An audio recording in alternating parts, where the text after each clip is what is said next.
Dear friends, welcome back to Chanagiri's Nursing Education Tutorials.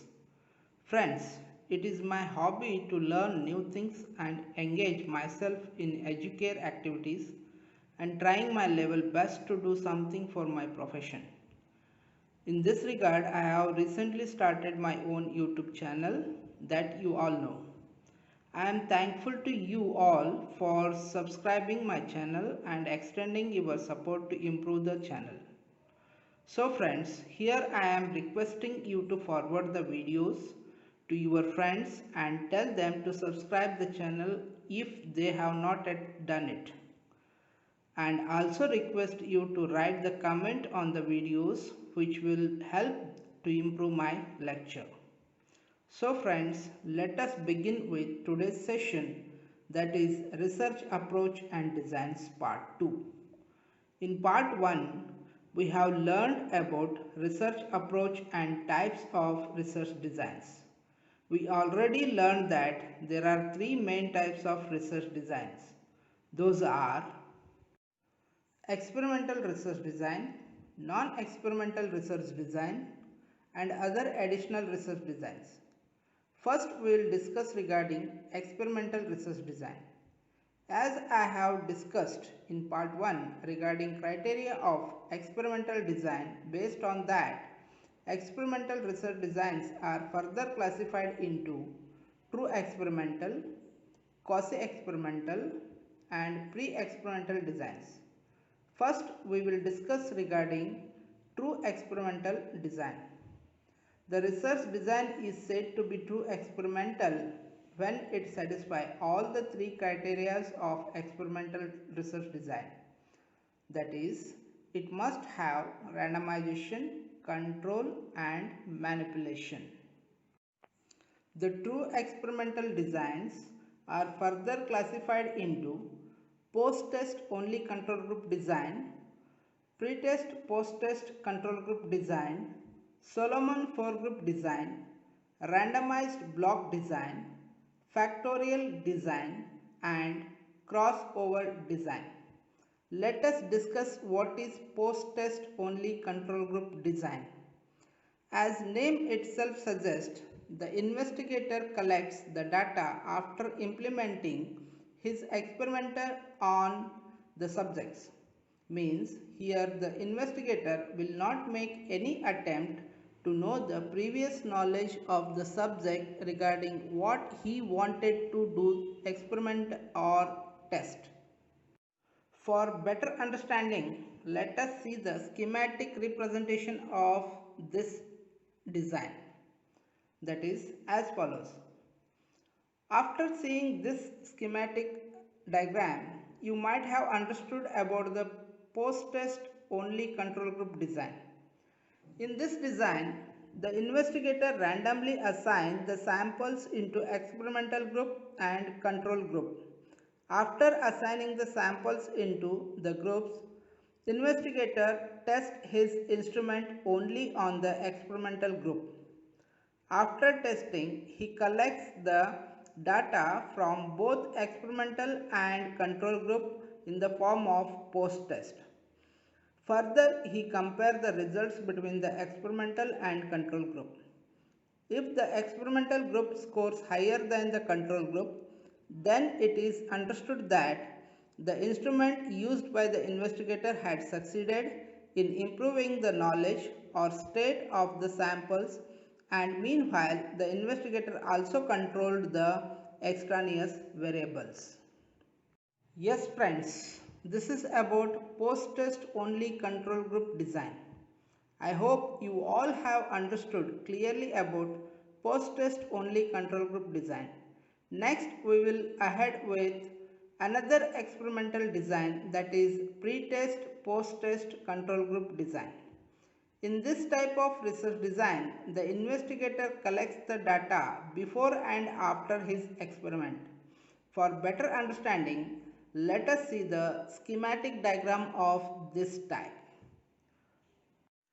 As you go through this schematic diagram, the pre-test post-test control group design, the investigator assigns the subjects or samples into experimental and control group randomly.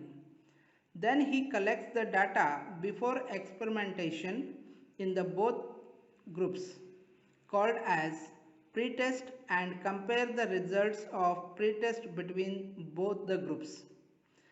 Then he tests his instrument on experimental group only, and after that he collects the data from both the group in the form of post-test.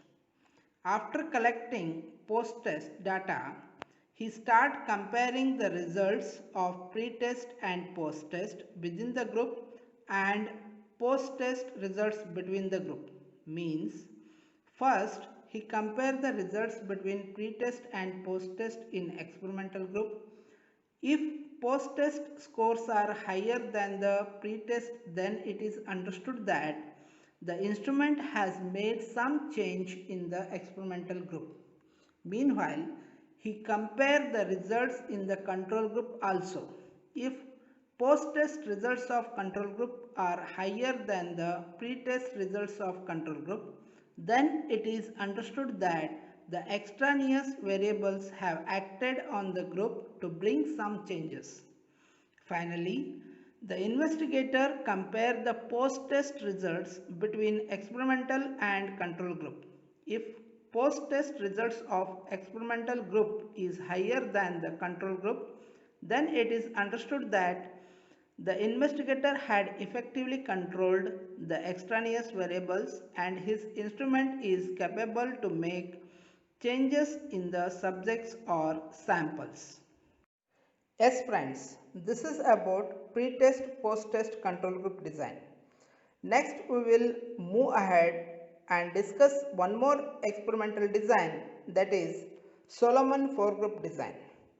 As the name itself suggests, here there will be four groups, that is two experimental and two control groups.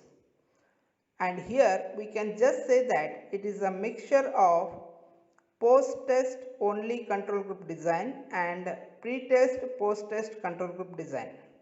For better understanding, let us see the schematic diagram of this design.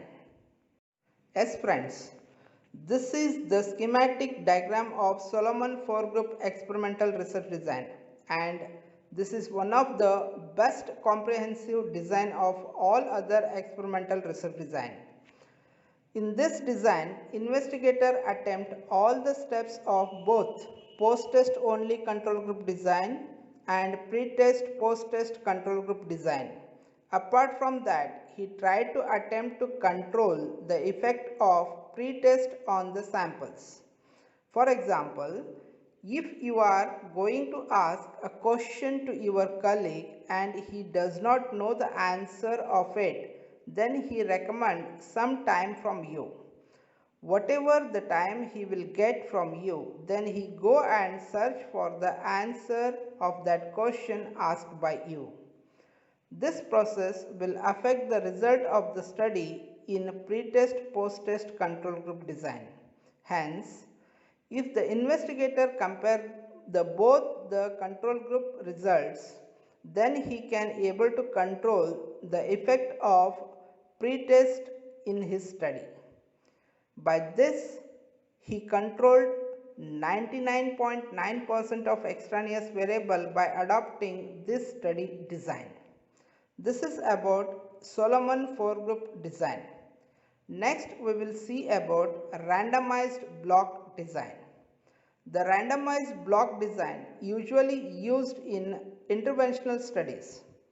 With a randomized block design, the experimenter divides the subjects into subgroups called as blocks in such a way that the variability within the blocks is less than the variability between the blocks. Then the subjects within each blocks are randomly assigned to treatment conditions. Compared to a completely randomized design, this design reduces variability within treatment conditions and potential confounding, producing a better estimate of treatment effects. For better understanding, we can take example of randomized block design for a hypothetical medical experiment. Let us see the schematic representation of this design. In this design, subjects are assigned to blocks based on gender. Then, within each block, subjects are randomly assigned to treatments, either a placebo or cold vaccine. For this design, 250 men get the placebo, 250 men get the vaccine, 250 women get the placebo and 250 women get the vaccine. It is known that men and women are physiologically different and react differently to medication. This design ensures that each treatment condition has an equal proportion of men and women. As a result, differences between treatment conditions cannot be attributed to gender. This randomized block design removes gender as a potential source of variability and as a potential confounding variable. Another example we can take here that the investigator want to test effect of antihypertensive drugs in various category of patients. Investigator assigns the samples into different blocks such as shown in the table.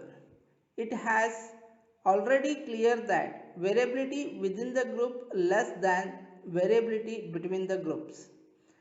In this example, the investigator has taken three categories of samples, that is patients with primary hypertension, patients with diabetes mellitus and hypertension, and patients with renal disease and hypertension, and also took three types of antihypertensive drugs and test all types of drugs in each category of patients and analyze the results. Friends, now the question arises here whether this design have all the criteria of experimental group, because here we are not seeing any control group at all. Yes friends, this randomized block design possesses all the criteria of experimental group such as randomization. While choosing the blocks, here the investigator randomly assigns the samples into each group. Second one is control. Here the instrument itself acts as control as it is administered onto each block samples. Manipulation. Here the investigator has the instrument in the form of drug. I hope all of you understood the randomized block design. Next we will see about factorial design. Factorial designs are a form of true experiment where multiple factors, that is, the researcher controlled independent variables, are manipulated or allowed to vary, and they provide researchers two main advantages. The first one is they allow researchers to examine the main effects of two or more individuals independent variables simultaneously. Second one is they allow researchers to detect interactions among variables. An interaction is when the effect of one variable vary according to the levels of another variable. Such interactions can only be detected when the variables are examined in combination. For better understanding, let us see the following example. In this example shown in this diagram, the investigator wants to check the effect of two factors, that is independent variables, means chlorhexidine and saline, on a group of patients admitted in a hospital. He randomly selects the samples and schedule time for administration of care. Later on, he starts his experiment by giving treatment to all samples with both factors at different interval of time. The results were compared and analyzed. When using a factorial design, the independent variables are referred to as factors and The different values of factors are referred to as levels. So friends, this is what factorial design. So next we will see one more experimental design, that is crossover design.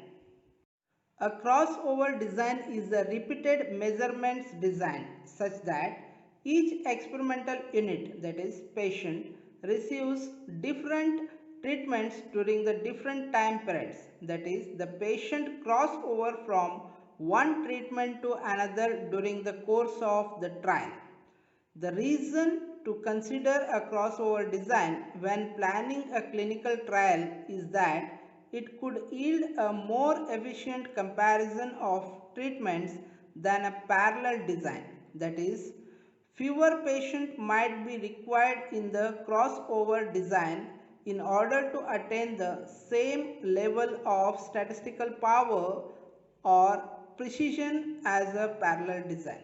For better understanding, let us take an example. The example shown in this diagram, the investigator wants to check the effect of two factors on a group of patients. The investigator assigns the samples into two groups randomly and tests his experiment on both the groups at different interval of time by cross-overing the factors one from another group. Later, the results were compared and analyzed. Reasonably, this seems better because each patient serves as his or her own matched control. Every patient receives both treatment A and B. Crossover designs are popular in medicine, agriculture, manufacturing, education, and many other disciplines.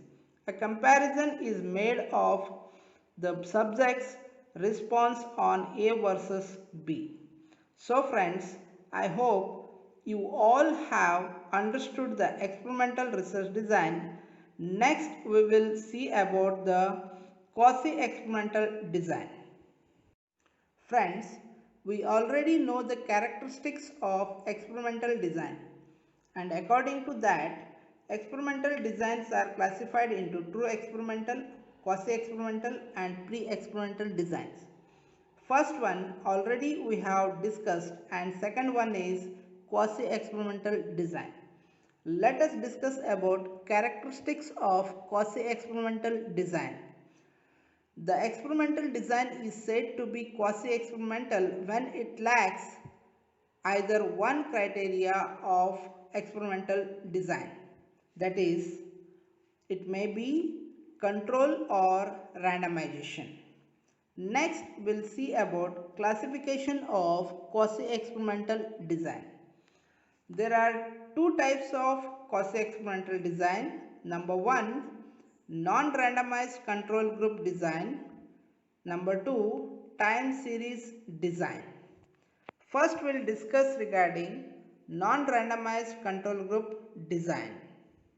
In non-randomized control group design, the investigator will not apply randomization while selecting the samples, and rest of all things go as pre-test post-test control group design of true experimental. For better understanding, let us see the schematic representation of this design. After seeing this schematic representation, you might have understood the meaning of the design. The main drawback of this design is sample selection bias. The next type of quasi-experimental design is time series design. In time series design, the investigator collects the data in multiple times on a single or group of samples at different intervals of time. For further better understanding, let us see the schematic diagram of this design. After seeing this schematic diagram, I hope you all have understood the time series design. Next, we'll see another type of experimental design, that is pre-experimental design. The design is said to be pre-experimental when it lacks randomization and control. Let us see the classification of pre-experimental design. The pre-experimental designs are classified into two types. Those are number one group pre-test post-test design. Then second one is one-shot case study design.